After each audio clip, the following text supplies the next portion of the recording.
Hey, Malcolm Torres here, host of the Sea Stories and Science Fiction podcast. Today I want to talk to you about Jack London's Sailor on Horseback, written by Irving Stone. Jack London was one of my favorite authors for many years. He's written some of the best American literature of the early 1900s. Most people, if they've read anything, they've read The Call of the Wild by Jack London, or perhaps another story called White Fang. There's another great book that he's written called The Seawolf. Plus, he's written collections of short stories about a whole variety of different things, like he was a war correspondent. He just wrote a bunch of short stories that take place in San Francisco that deal with like social and economic issues. Plus, he's got a number of short stories that he wrote based on experiences with his boat. He had a yacht called the Snark that he sailed across the Pacific to Hawaii and Fiji and Australia with his wife. And he wrote many short stories there. So his short stories are just these kind of manly man, power-packed, kind of literary stories that are just hailed as some of the greatest American literature. And I've read many of these and greatly enjoyed them. So when I saw that Irving Stone, who is a great American author himself, wrote the biography, Jack London's Sailor on Horseback, well, you know me, I'm a nut for sea stories and science fiction. I just had to read this book. And I was very impressed. It really started to make a lot of sense to me, because what you get out of this biography is that Jack London is like the pure American, salty character himself. I'm not going to tell you his whole story, but just a few things about him that I learned while reading this book that I thought were really interesting. Jack London is born in the San Francisco Bay Area in the late 1800s, and his mother is a mystic. So right there, wow, this is cool, this is kooky. He's got all the kind of, pieces of the puzzle built into his life before he's even born. And his dad claims that he's not the father, and he leaves and tells his mother to get an abortion. So right there, like American effed up tragedy from the start. And his mother freaking shoots herself and almost dies, but she lives and she gives birth to Jack London. So right there, like, if this isn't American, I don't know what is, right? And then, interestingly enough, his mother is close friends with a woman who is a former slave, and this lady becomes his wet nurse. So Jack London is fed at the breast of a black woman who is a former slave, who is friends with this lady who's this mystic, right? So, wow, who knows what kind of genetic material and biological, and cultural influences are happening in his life from a very early age. Super cool.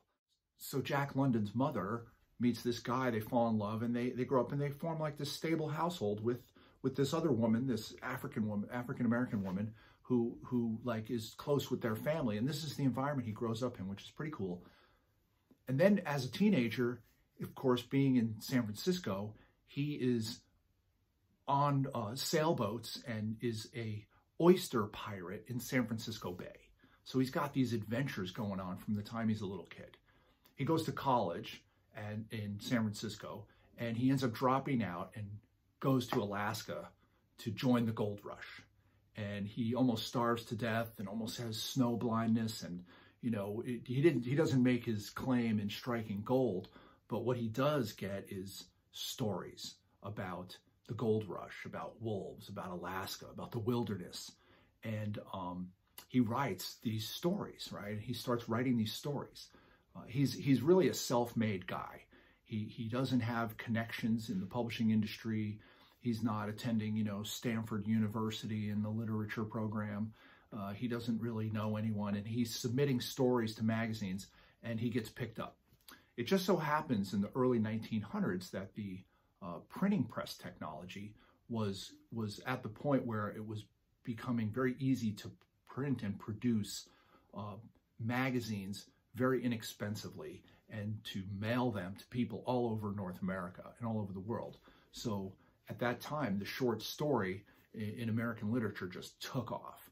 And if you look back in history at the early 1900s, you see that the early 1900s is a time when the short story as a form took off. And many, many writers in the early 1900s really staked their claim as short story writers. And then they went on to write novels and became even more famous. And Jack London is like at the front of the pack. He is, becomes basically a millionaire back then, a few $100,000, and he was rich. And he was doing it all writing short stories. And his stories, again, were like Gold Rush, sea stories, Tales of the Pacific.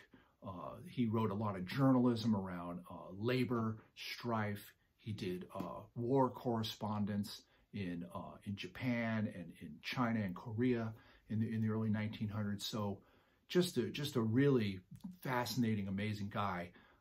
There's one part of the story that I remember was Jack London didn't really have the vocabulary and the literary capabilities like grammar and spelling to write the kind of stories that he needed to write. So he just literally forced himself to study like all these rules of punctuation and grammar. And then another thing was he actually made little cardboard cards where he would write like vocabulary words on them on one side and the definition on the other side. And he hung them from string all through his apartment.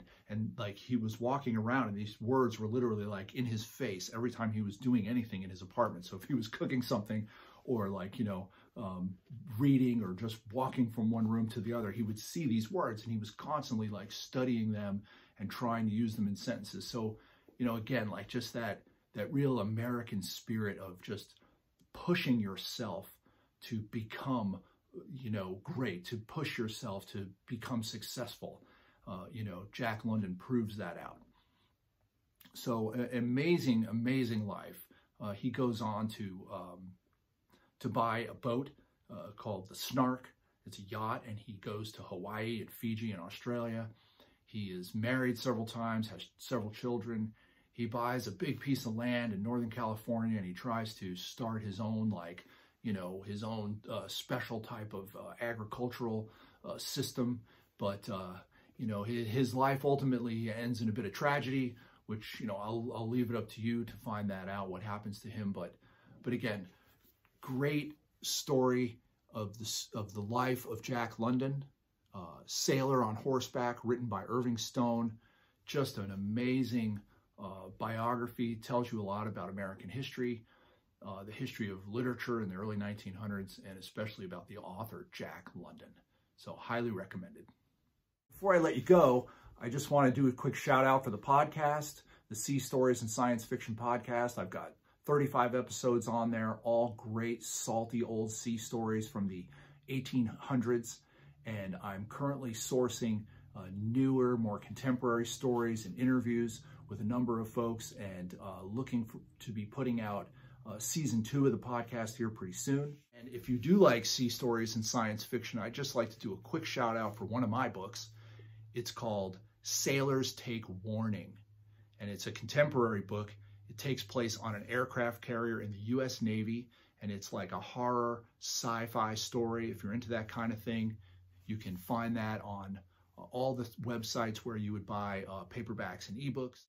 And I hope to connect with you out there on Instagram, Facebook, LinkedIn, YouTube.